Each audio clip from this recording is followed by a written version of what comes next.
आप सभी को नमस्कार। गुरुकुल ज्ञान गंगा चैनल में मैं आज लेकर आया हूँ उत्तराखंड का राजनीतिक प्रशासन। यानी हम अभी तक जितना कुछ पढ़ रहे हैं उत्तराखंड का भौगोलिक विभाजन या भौतिक स्वरूप, जनपद सीरीज, या हम पढ़ रहे हैं उत्तराखंड का इतिहास जिसमें हम चंद राजवंश को पढ़ रहे हैं।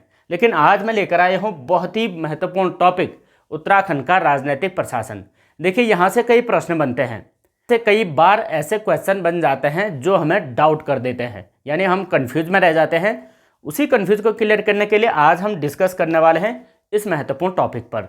देखिए, यहाँ से आगे हम क्या क्या पढ़ेंगे, राज्यपाल के बारे में पढ़ेंगे, मंत्रिमंडल भी पढ़ेंगे, मुख्यमंत्री के बारे में भी पढ़ेंगे, यहाँ तक कि हम उत्तराखंड के न्यायालय के बारे में पढ़ेंगे, पंचायती राज व्यवस्था और नगर निगम निकाय प्रणाली, ये सब कुछ हम पढ़ने वाले हैं। लेकिन आज इसका पहला चैप्टर है, इम्पोर्टेंट चैप्टर है, और यहाँ से कई प्रश्न आपको परीक्षा में पूछे जाने हैं। और अभी अभी इसमें एक करंट अफेयर भी जुड़ा हुआ है, तो वीडियो के अंत तक बने रहेगा।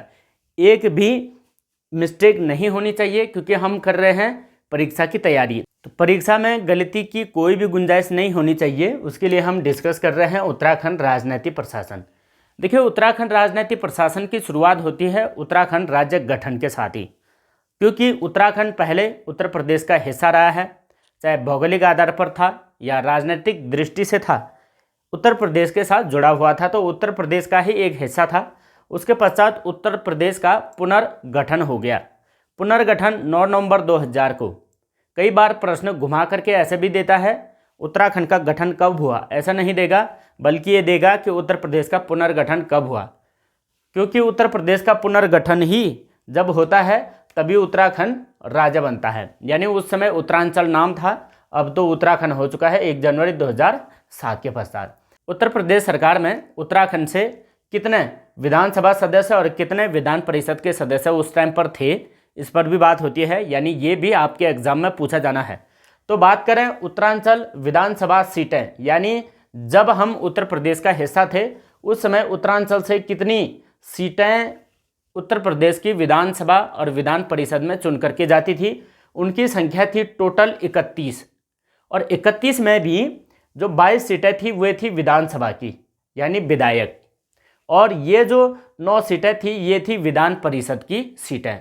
और विधानसभा और विधान परिषद में एक मुख्य अंतर ये होता है कि विधानसभा एक अस्थायी सदन होता है, जबकि विधान परिषद स्थायी सदन होता है। यानी उत्तर प्रदेश में द्विसदनात्मक कार्यप्रणाली चलती है या द्विसदनात्मक शासन व्यवस्था चलती है, लेकिन उत्तराखंड में अभी हमारे पास केवल विधानसभा ही है। इसके ऊपर भी जब विधानसभा गठन के बारे में पढ़ेंगे उस पर भी डिस्कस करेंगे। लेकिन अभी हम याद रखें कि 22 सीटें थी उत्तराखंड से विधानसभा में विधायकों की संख्या, और 9 सीटें थी विधान परिषद की। ये 31 लोग चुन करके जाते थे उत्तराखंड से उत्तर प्रदेश सरकार में। उसके पश्चात हुआ क्या कि 2000 में जैसे ही हम उत्तराखंड का गठन कर रहे थे, यानी उत्तराखंड का गठन हो चुका था, उस समय हुआ ये कि जो ये एक विधान परिषद के ये जो 9 सदस्य थे, इनमें से एक सदस्य का कार्यकाल पूरा हो जाता है। तो जैसे ही उत्तराखंड का गठन हुआ उस समय मात्र 8 सदस्य यहाँ से बचे। तो 8 सदस्य रह गए, तो 8 सदस्यों का बात करें तो 22 वही विधानसभा के सदस्य थे और 8 सदस्य विधान परिषद के सदस्य आए। तब जाकर के 30 लोग यहाँ उत्तराखंड में हो चुके थे। यानी 30 लोग वे लोग थे जिन्होंने अब उत्तराखंड में नई सरकार बनानी थी, पहली बार सरकार बनानी थी। लेकिन पहली बार सरकार बनाने के पीछे कई चुनौतियाँ थी। उस चुनौतियों को लेकर के उत्तराखंड में सरकार का गठन करना था। अब समस्या ये थी कि भाई 30 लोगों से कैसे सरकार बनेगी, तो 30 लोगों से सरकार ये बननी थी। कौन सरकार बना रहा था, तो सरकार बना रही थी भाजपा पार्टी, यानी एनडीए की सरकार हम कह सकते हैं। और एनडीए की सरकार ने ही उत्तराखंड में पहली बार अपनी सरकार बनाई थी, यानी सरकार का गठन किया था। कई बार प्रश्न ऐसा भी पूछा गया है कि जब उत्तराखंड का गठन हुआ तब भारत की यानी केंद्र सरकार किसकी थी, तो केंद्र में सरकार उस समय एनडीए की ही थी, यानी भाजपा की थी। और उस समय देश के प्रधानमंत्री माननीय अटल बिहारी वाजपेयी जी थे। और यदि बात करें उत्तर प्रदेश में, तो उत्तर प्रदेश में कौन थे, उत्तर प्रदेश में उस समय राजनाथ सिंह थे, उत्तर प्रदेश के मुख्यमंत्री, जब उत्तराखंड बना। तो केंद्र का भी पूछा जाता है, उस समय अटल बिहारी जी वाजपेयी थे और वे थे एनडीए सरकार के, यानी एनडीए का गठन भी अटल बिहारी वाजपेयी जी द्वारा ही किया जाता है। तो एनडीए की सरकार में अटल बिहारी वाजपेयी जी प्रधानमंत्री और राजनाथ सिंह थे उस समय उत्तर प्रदेश के मुख्यमंत्री। जबकि ऐसा भी प्रश्न पूछा जाता है कि उत्तर प्रदेश बनाने की घोषणा 1996 में लाल किले से किसके द्वारा की गई थी? तो उस समय थे एच.डी. देवगौड़ा साहब। तो एच.डी. देवगौड़ा जी ने उत्तराखंड के गठन की घोषणा की थी और जिस समय गठन हुआ 2000 में, उस समय राजनाथ सिंह मुख्यमंत्री थे उत्तर प्रदेश के। उसके पश्चात 30 लोगों को लेकर के ये भाजपा के जितने भी नेता थे या जितने भी सदस्य थे, ये उत्तराखंड पहुंचे और उत्तराखंड में नए सरकार का गठन कर दिया और वह कहलाई पहली उत्तराखंड की अंतरिम सरकार, क्योंकि इलेक्शन तुरंत तो नहीं हो पाने थे, इसलिए अंतरिम सरकार कहलाई। अंतरिम का मतलब यही होता है कि बिना निर्वाचन के सरकार बनाना, जैसे भारत में हुआ था। भारत में भी पहले अंतरिम सरकार का गठन हुआ था, उसके पश्चात 1952 में पहली बार आम चुनाव हुए थे भारत में, तब जाकर के भारत में एक निर्वाचित सरकार बनी थी। तो यहाँ पर भी ऐसे ही हुआ और यहाँ पर भी भाजपा ने 23 भाजपा के विधायक थे और 23 के साथ अन्य कुछ 7 अन्य लोग थे, तो 7 अन्य लोगों सहित सबने मिल करके सरकार बनाई। अब उस सरकार में हुआ ये कि 9 तो बनाए गए कैबिनेट मंत्री, जो सबसे प्रमुख विभागों के मंत्री होते हैं, कैबिनेट मंत्री उन्हें कहते हैं, और राज्य प्रभार का जो कार्य दिया जाता है वो वहाँ पर थे 4 मंत्री। तो 9 4 13 लोग उस समय जो है यहाँ इन्होंने मंत्री पद के लिए रखे थे, यानी 13 लोगों ने सबसे पहली बार उत्तराखंड में मंत्री पद का कार्य संभाला, जबकि 17 अन्य लोग थे, यानी अन्य मंत्री, क्योंकि मंत्रियों के भी अनेक प्रकार होते हैं। पहला होता है कैबिनेट मंत्री, उसके बाद राज्य मंत्री, उसके बाद अन्य मंत्री। तो राज्य मंत्री में भी 2 होते हैं, एक स्वतंत्र प्रभार होता है और एक दूसरा अन्य मंत्री होता है। तो इस प्रकार से हम 3 तरीके से इनको विभाजित करते हैं। 9 कैबिनेट हो गए, 4 राज्य मंत्री हो गए और 17 अन्य थे। तो इन 30 लोगों ने पहली बार उत्तराखंड में सरकार बनाई। अब जैसे ही उत्तराखंड में पहली बार अंतरिम सरकार बनी, तो वहाँ पर प्रथम अंतरिम सरकार में मुख्यमंत्री चुने गए नित्यानंद स्वामी जी। तो उत्तराखंड के सबसे पहले मुख्यमंत्री कौन हुए? नित्यानंद स्वामी। चाहे अंतरिम पूछे तो भी नित्यानंद स्वामी है, उत्तराखंड के प्रथम मुख्यमंत्री पूछे तो भी नित्यानंद स्वामी ही होगा। और गवर्नर बनाए गए, यानी उस समय राज्यपाल पहले अंतरिम सरकार में सुरजीत सिंह बरनाला जी को बनाया गया। तो सुरजीत सिंह बरनाला और नित्यानंद स्वामी जी को आप याद रखेंगे, पहले पहले थे। इस प्रकार से बहुत ही ज़्यादा इंपॉर्टेंट हो जाता है, हम कई बार कन्फ्यूजन हो जाते हैं। जैसे एक प्रश्न ऐसा आता है कि उत्तराखंड निर्वाचन के पश्चात पहले मुख्यमंत्री कौन बने थे, उसके लिए उत्तर हो जाता है एन.डी. तिवारी, नारायण दत्त तिवारी। लेकिन यहाँ पर बात कर रहा है अंतरिम की, तो अंतरिम में नित्यानंद स्वामी जी बने थे कब? यहाँ 9 नवंबर 2000 को। और इसी 9 नवंबर 2000 को ही उत्तराखंड का न्यायालय भी गठित किया गया था। अब आप एक इसका उत्तर देंगे कि उत्तराखंड का जो उच्च न्यायालय है वह देश का कितनावां उच्च न्यायालय था? इसका उत्तर आप कमेंट बॉक्स में आकर दीजिएगा। यहाँ से आगे कुछ बात और कर लेते हैं। देखो, उस समय जब अंतरिम सरकार का गठन किया गया तब नेता प्रतिपक्ष कोई नहीं था, यानी विधानसभा का जैसे गठन हो गया उस विधानसभा में नेता प्रतिपक्ष कोई नहीं था। कहाँ से होना था भाई? 23 लोग तो भाजपा के थे और कुछ 7 लोग अन्य थे, वो भी बाद में धीरे धीरे फिर पार्टियां ज्वाइन करने लगी। तो इस समय नेता प्रतिपक्ष की कोई भी गुंजाइश नहीं थी, नहीं बन पाए, क्योंकि अंतरिम सरकार थी तो नेता प्रतिपक्ष उस समय बन नहीं पाया था। अब इसमें प्रश्न ये भी पूछा जाता है, जब पहली बार विधानसभा का गठन हुआ तो विधानसभा के प्रथम अध्यक्ष किन्हें बनाया गया था? उसका उत्तर हो जाएगा प्रकाश पंत। बहुत इंपॉर्टेंट क्वेश्चन है। प्रकाश पंत क्या थे?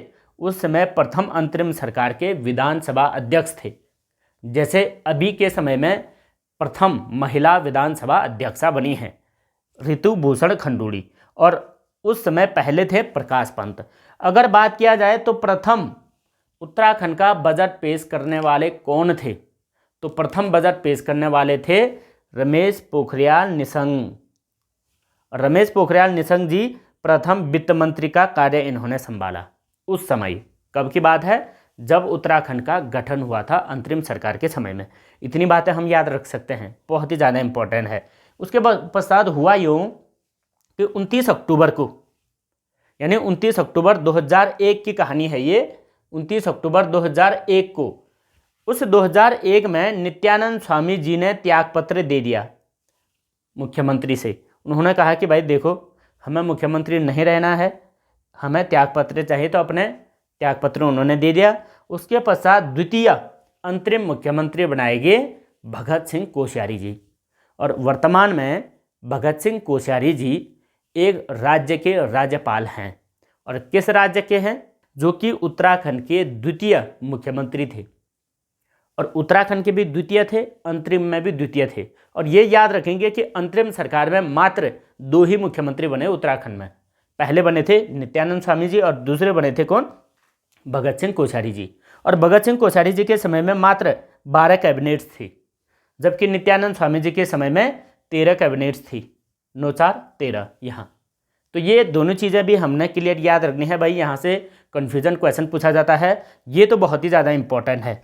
विधानसभा अध्यक्ष और बजट पेश करने वाला, ये कई बार प्रश्न बन चुका है। नित्यानंद स्वामी और सुरजीत सिंह बरनाला, इतना तो याद रखना ही पड़ेगा। यदि इतना याद नहीं रखा तो इस उत्तराखंड में रहने का कोई औचित्य नहीं है। अब देखिए आगे बात करते हैं कुछ विधानसभा सीटों पर, और कुछ विधानसभा सीटों में कुछ परिवर्तन, कई चीज़ें हुआ है, वो उस चीज़ पर भी बात करते हैं। उत्तराखंड में हुआ क्या? 5 नवंबर 2001 को पहली बार उत्तराखंड में सीटों का परिसीमन किया गया। विधानसभा की सीटों का परिसीमन। परिसीमन का मतलब है कि जनसंख्या के आधार पर सीटों का निर्धारण करना, किस जनपद में कितनी सीटें होगी और कितनी जनसंख्या के आधार पर सीट बनेगी, ये परिसीमन किया गया था 5 नवंबर 2001 को पहली बार, जबकि दूसरी बार फरवरी 2008 में भी हो गया। उत्तराखंड में अभी तक सीटों का परिसीमन 2 बार हुआ है, और ये 5 नवंबर 2001 को हुआ है, क्योंकि हमें पहली बार इलेक्शन करना था और इलेक्शन करने के पश्चात एक निर्वाचित मुख्यमंत्री भी बनाना था। इसलिए 2001 में जल्दी से हमने क्या कर दिया, मुख्यमंत्री बनाने के लिए या सरकार स्थायी बनाने के लिए हमने परिसीमन कर दिया। और परिसीमन में मिली हमको टोटल 71 सीटें, और ये 71 सीटें वर्तमान में मात्र 77 ही रह चुकी हैं, क्योंकि पहले 71 ही थी, अब एक सीट खत्म कर दी है। तो उस पर भी बात करते हैं क्या क्या हुआ था। और दूसरा परिसीमन मैंने बताया फरवरी 2008 में हुआ। अब विधानसभा सीटों पर बात करते हैं, कितनी सीटें हैं और कहाँ कैसे क्या स्थिति है। टोटल सीटों की बात करें तो 70 सीटें जो है ये निर्वाचित होती है, जिसको कि जनता के द्वारा निर्वाचित किया जाता है। निर्वाचित मतलब प्रत्यक्ष चुनाव के द्वारा निर्वाचन किया जाता है, जिसमें हम 18 वर्ष पूरा होने के पश्चात मत देने का अधिकार प्राप्त करते हैं। तो मत देने का अधिकार प्राप्त करके हम विधायकों को चुन करके विधानसभा में भेजते हैं, और अभी हम 70 विधायकों को चुन करके भेजते हैं। इन 70 विधायकों के चुनने का यानी विधानसभा के गठन का जो प्रावधान है वह अनुच्छेद 170 के तहत है। और यहाँ पर एक सीट और होती थी, उस सीट को कहा जाता था आंग्ल भारतीय समुदाय का सदस्य, यानी एंग्लो इंडियन सीट। और एंग्लो इंडियन सीट के लिए अनुच्छेद 333 आप याद रखेंगे। अनुच्छेद 333 के तहत राज्यपाल एक एंग्लो इंडियन सीट का मनोनयन करता था यहाँ विधानसभा में। तो इतनी चीज़ें हम याद रखेंगे। और विधानसभा की बात करते हैं तो एक क्वेश्चन और पूछता है कि विधानसभा में अधिकतम कितनी सीटें हो सकती हैं। अभी तक जो निर्धारित रखा गया है कि अधिकतम 500 सीटें हो सकती हैं और न्यूनतम हो सकती है 60 सीटें। तो उत्तराखंड में तो ऑलरेडी 70 है, तो हम इस आंकड़े के बीच में हैं।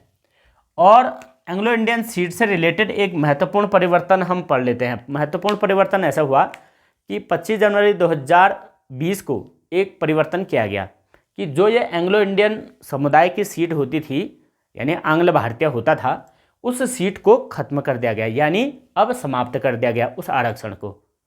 ये जो आरक्षण एंग्लो इंडियन के लिए होता था, एंग्लो इंडियन कौन होता था? एंग्लो इंडियन सीट वो होती थी कि जो विदेशी व्यक्ति भारतीय नागरिकता लेकर के भारत में रह रहा हो, यानी उसका मूल वंश विदेश से हो और भारत में रह रहा हो, उनका प्रतिनिधित्व करने के लिए कौन होता था? एंग्लो इंडियन सीट होती थी। अब इसे भी खत्म कर दिया गया है 25 जनवरी 2020। इसके लिए क्वेश्चन क्या पूछा जाएगा?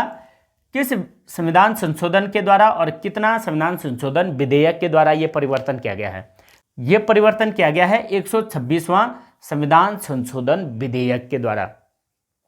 यानी संविधान संशोधन का जो प्रस्ताव विधेयक था, उस विधेयक की गणना थी 126वां संविधान संशोधन का विधेयक था। और उस संविधान संशोधन विधेयक के तहत 104वीं बार संविधान में करेक्शन किया गया, चेंज किया गया, परिवर्तन किया गया या संशोधन किया गया। और 104वां संशोधन के तहत आंग्ल भारतीय सदस्य की जो सीट होती थी उसे समाप्त कर दिया गया है जीवन भर के लिए। अब आंग्ल भारतीय सदस्य जो है विधानसभा में और लोकसभा दोनों जगह नहीं लाए जाएंगे।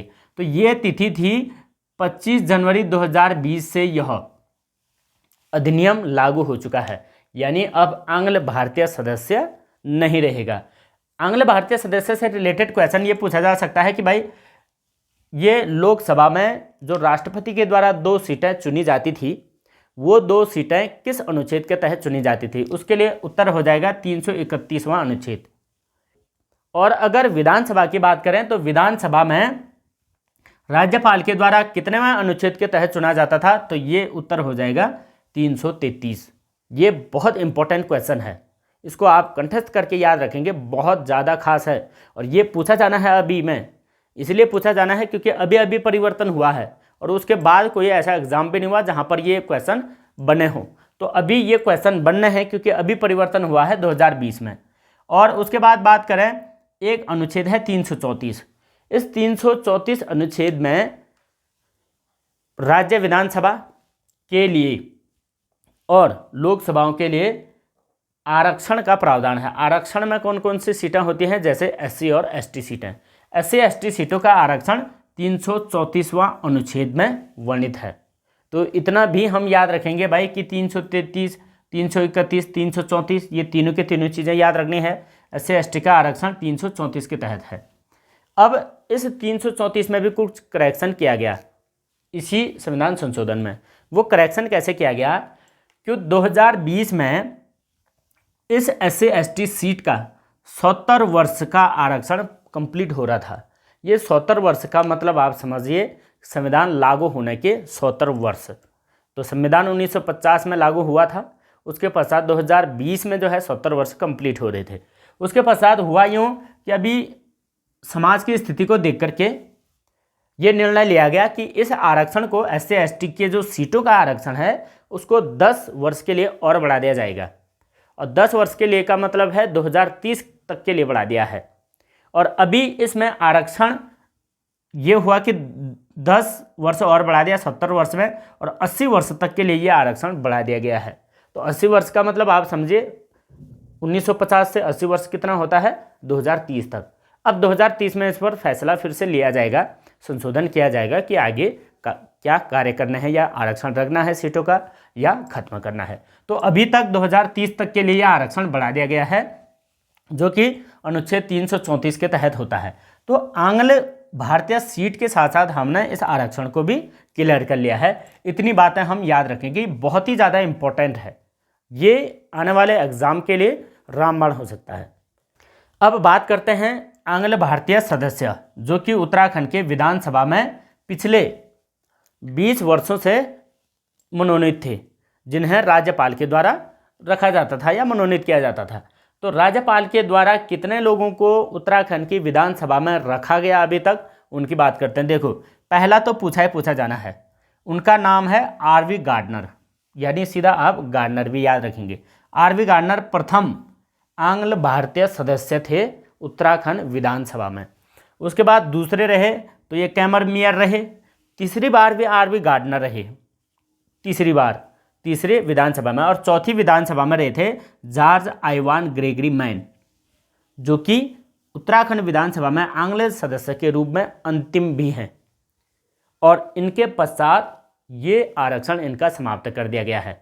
तो अब इनके पश्चात अभी 5वें विधानसभा में तो नहीं है, क्योंकि अभी तक उत्तराखंड में मात्र 5 बार ही विधानसभा इलेक्शन हुए हैं। और वो इलेक्शन का भी हम प्रत्येक विधानसभा के निर्वाचन के जो आंकड़े हैं उन पर भी डिस्कस करेंगे, लेकिन नेक्स्ट वीडियो में। तो अभी हम इतना याद रखें, जॉर्ज आइवान ग्रेगरी मैन अंतिम थे। और प्रश्न ऐसे ही घूम फिर करके आने हैं। ऐसा भी पूछा जा सकता है कि आंग्ल भारतीय सदस्य उत्तराखंड की विधानसभा में कितने लोग रहे। देखो, अगर लोग में पूछे तो 3 लोग रहे, और सीट की बात करें तो 4 सीटों में रहे, 4 सीट, 3 लोग कौन से रहे, क्योंकि आरवी गार्डनर 2 बार रहे हैं और 1 बार कैमर रहे हैं, 1 बार आइवान ग्रेगरी मैन। तो ये हम याद रखें कि भाई लोगों के रूप में 3 लोग यहाँ पर विधानसभा में आंग्ल भारतीय सदस्य के रूप में रहे, और अगर इस तरीके से कार्यकाल की बात करें तो 4 कार्यकाल इनके हो चुके हैं। तो इतनी बातें याद रखते हैं, बहुत ही ज़्यादा इम्पोर्टेंट था, खास था। मैं समझता हूँ कि यहाँ से यदि हमारी त्रुटियाँ हो जाती है किसी एग्ज़ाम में तो ये दुर्भाग्य की बात है। इतनी जानकारी हमें, बेसिक जानकारी है, ये बहुत ही ठोस जानकारी है और छोटी छोटी नॉलेज है, इसे हम याद रखना बिल्कुल ज़रूरी समझते हैं और ज़रूरी है भी। इतना याद रखना बहुत आवश्यक है, क्योंकि हमें कम से कम इतना तो पता रहे कि भाई जिन विधायकों को हम चुन के जा रहे हैं तो कितने विधायकों को चुन रहे हैं और किस प्रकार से चुना जा रहा है। तो ये सारा कुछ आंकड़ा जो है हमने याद रखना। अब बात करते हैं उत्तराखंड में प्रत्येक जनपद वाइज विधानसभा सीटों पर। देखो, जनपद वाइज विधानसभा सीटें मैंने बताया कि टोटल 77 ही है। किस जनपद में विधानसभा की सर्वाधिक सीटें हैं, किस में सबसे न्यूनतम हैं, और ये होता है उस जनपद की जनसंख्या के आधार पर। तो यहाँ पर अगर हम बात करें इस उत्तराखंड के मानचित्र में, तो उत्तराखंड के मानचित्र में सबसे अधिक विधानसभा की सीटें हैं हरिद्वार में। ये कई बार प्रश्न पूछा जा चुका है, जो 11 हैं। ये देखो 11 इंपॉर्टेंट हो गया है। फिर उसके बाद देहरादून में है 10 सीटें, और तीसरे नंबर पर आता है उधम सिंह नगर, जहाँ पर 9 सीटें हैं। तो 11, 10, 9, 3 एक एक क्रम में हैं। तो हम शॉर्ट ट्रिक ये भी याद रख सकते हैं, HDU करके शॉर्ट ट्रिक याद रख सकते हैं, HDU। तो HDU करके याद रखें, बहुत ही ज़्यादा खास है। अब उसके बाद आता है 6-6 सीटों वाले विधानसभा की 6-6 सीट। 6-6 सीटों वाले हैं, नैनीताल है, अल्मोड़ा है, पौड़ी है और ये यहाँ टिहरी है। तो इसके लिए भी शॉर्टकट ट्रिक हम याद रख सकते हैं, T है, P है, N है और अल्मोड़ा है। तो हम PANT इस तरीके से याद रख सकते हैं, पैंट। तो पैंट 6-6 सीटें हैं। पैंट का मतलब है पौड़ी, A का मतलब है अल्मोड़ा, N का मतलब है नैनीताल, T का मतलब है टिहरी। तो यहाँ पैंट 6 सीटें हो गई है। और यहाँ पर मैंने बताया क्या, HDU। तो HDU एंड पैंट, ऐसे करके विधानसभा सीटों को हम याद रख सकते हैं प्रत्येक का। अब प्रत्येक का तो पूछा नहीं जाना है। देखो, अब पूछा जाएगा न्यूनतम। न्यूनतम कहाँ कहाँ है? न्यूनतम सीटों में आप एक यहाँ चंपावत को याद रखेंगे, जहाँ मात्र 2 सीटें हैं, और उसके पश्चात याद रखेंगे बागेश्वर, यहाँ पर भी 2 ही सीटें हैं, और फिर रखेंगे रुद्रप्रयाग, यहाँ पर भी 2 ही सीटें हैं। यानी इसका शॉर्ट ट्रिक हो जाएगा RCB। RCB तो सभी समझते हैं, RCB एक क्रिकेट टीम भी है IPL की। तो इस तरीके से हम याद रख सकते हैं RCB 2, यानी 2-2 सीटें हैं। R का मतलब रुद्रप्रयाग, C का मतलब चंपावत, B का मतलब बागेश्वर, RCB। और यहाँ मैंने पैंट बता दिया 6-6 वाला। तो 4 ये हो गए, 4-3 7 ये हो गए, और 3 ये हो गए, 7-3 10। उसके बाद 3 ही तो बचते हैं, और वो 3 है कौन कौन से? एक है पिथौरागढ़, एक है चमोली और एक है उत्तरकाशी। तो पिथौरागढ़ में 4, चमोली में 3 और ये उत्तरकाशी में भी 3। 4-3-3, बस यही तो याद रखना है। बाकी क्या है, अगर आप पिथौरागढ़ से हैं तो आपको 4 याद ही होगा, जो चमोली से होगा उसे 3 याद होगा, उत्तरकाशी से 3 याद, बाकी यही याद रखना है। बाकी प्रत्येक जनपदों की कम से कम हमें इतनी जानकारी तो होगी कि हमारे जनपद में कितनी विधानसभा सीटें हैं। तो आपको तो 12 ही याद रखनी है। उत्तराखंड के किसी भी कोने का होगा, उसको मात्र 12 जनपदों का याद रखना है। एक जनपद तो आपका स्वयं का है, तो इतना तो हमें याद रखना ही है। उसके बाद इस चार्ट के माध्यम से ये भी देख लेते हैं कि भाई कोई आरक्षित सीटें हैं तो कितने हैं उत्तराखंड में। आरक्षित सीटों की बात करें तो 15 आरक्षित सीटें हैं, मात्र 15। 70 में से 15 आरक्षित सीटें हैं। अगर ऐसा पूछा जाए कि उत्तराखंड में कितनी विधानसभा सीटें अनारक्षित हैं, तो अनारक्षित के लिए कन्फ्यूजन भी हो सकता है। देखो, 15 है आरक्षित, 70 में से 15 घटाए तो 55 बचा। 55 सीटें उत्तराखंड में अनारक्षित हैं, जहाँ पर कि सामान्य सीटें हम कह सकते हैं। तो आरक्षित सीटों की बात करें तो 15 सीटें हैं, जिसमें से 13 सीटें SC की हैं, SC कैटेगरी के लिए आरक्षित की गई हैं, और 2 सीटें हैं ST की।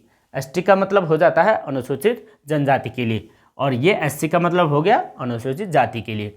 तो 15 सीटें कहाँ कहाँ हैं ये भी याद करते हैं। देखो 15 सीटों में 13 सीटें बात करें, 13 सीटों में सबसे अधिक हरिद्वार ही है। ज्वालापुर 1, और ये है झबरेड़ा 2, भगवानपुर 3। ज्वालापुर, झबरेड़ा और भगवानपुर 3 सीटें हरिद्वार में आरक्षित हैं एससी के लिए, यानी शेड्यूल कास्ट के लिए, अनुसूचित जाति के लिए आरक्षित है हरिद्वार में। देखो हरिद्वार दोनों मामलों में ज़्यादा है। हरिद्वार की जनसंख्या है भी बहुत ज़्यादा। उत्तराखंड में सबसे अधिक जनसंख्या घनत्व वाला या सर्वाधिक जनसंख्या वाला भी हरिद्वार ही है। तो इसलिए हरिद्वार में एससी की सीटें भी ज़्यादा हैं और वैसे भी विधानसभा की सीटें ज़्यादा हैं यहाँ। तो 11 और 3 ये याद रखेंगे। उसके बाद बात करें एससी की अन्य सीटें, तो एससी की अन्य सीटें देहरादून में जाएं तो देहरादून में एक एसटी और एक एससी की सीट है। एसटी की सीट है चक्राता, जो कि जौनसारी लोगों के लिए बनाई गई है, यानी यहाँ से जौनसारी विधायक चुन करके आते हैं एसटी से, और राजपुर से है एससी सीट। तो ये एसटी और एससी चक्राता एंड राजपुर ये देहरादून का हम याद रख लेंगे। फिर उत्तरकाशी में आ जाए तो उत्तरकाशी पुरोला एससी सीट है, और यहाँ टिहरी में आ जाए तो घनसाली एससी सीट है। यहाँ पौड़ी में आ जाए तो पौड़ी की सीट खुद एससी सीट है। चमोली में आ जाए तो थराली एससी सीट है। यहाँ अल्मोड़ा में आ जाए तो सोमेश्वर एससी सीट। यहाँ अगर आप बागेश्वर में आ जाए तो बागेश्वर की एससी सीट है। फिर उसके बाद पिथौरागढ़ में आ जाए तो गंगोली हाट एससी सीट है, और नैनीताल में आ जाए तो नैनीताल एससी सीट है। और उधम सिंह नगर में जाएँ तो उधम सिंह नगर में भी 2 हैं। 2 का मतलब है एक नानकमत्ता एसटी सीट और बाजपुर है एससी सीट। अब ज़्यादातर क्वेश्चन पूछा जाता है एसटी सीट को लेकर के, क्योंकि एसटी सीट मात्र 2 ही हैं। एक है चक्राता देहरादून और दूसरा है नानकमत्ता उधम सिंह नगर। अब नानकमत्ता उधम सिंह नगर से थारू बाहुल्य क्षेत्र है, यानी जनजातीय बाहुल्य क्षेत्र है। तो जनजातियों में से एक सीट रखी गई है आरक्षित, ताकि वहाँ से जनजातियों का प्रतिनिधित्व हो पाए। और यहाँ देहरादून में ये जो जौनसारी जनजाति है इनका प्रतिनिधित्व के लिए यहाँ से भी एक सीट आरक्षित कर दी गई है।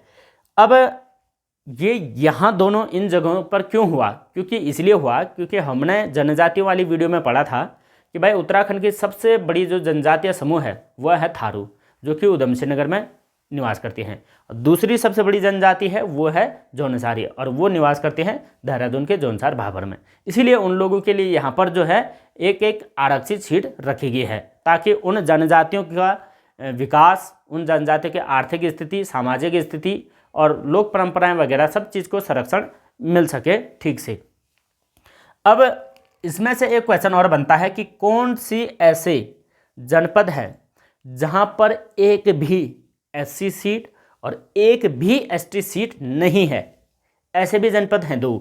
उसके लिए याद रखेंगे हम चंपावत 9, ना एससी सीट यहाँ है ना एसटी सीट है, और रुद्रप्रयाग यहाँ भी ना एससी सीट है ना एसटी सीट है, क्योंकि इनमें 2-2 सीटें तो केवल हैं।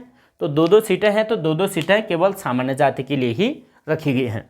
इस प्रकार से हमने उत्तराखंड के पूरे मानचित्र में सभी सीटों को पढ़ लिया है, और आप इस तरीके से याद रखेंगे। एक बार रिवीजन करना बहुत ज़रूरी है। आप कितने भी बड़े एग्जाम में बैठ रहे हैं या छोटे से एग्जाम में बैठ रहे हैं, ये मायने नहीं रखता है। आपके दिमाग में कितना बड़ा खाका है वो बहुत ज़रूरी है। तो यहाँ से आप इस तरीके से याद रख सकते हैं। अब एक इम्पॉर्टेंट और रह गया है, लोकसभा सीटें और राज्यसभा सीटें। उत्तराखंड से केंद्र सरकार के लिए चुने जाने वाली सीटें कौन कौन सी हैं? एक तो लोकसभा की सीटें हो जाती हैं, एक राज्यसभा की सीटें हो जाती हैं।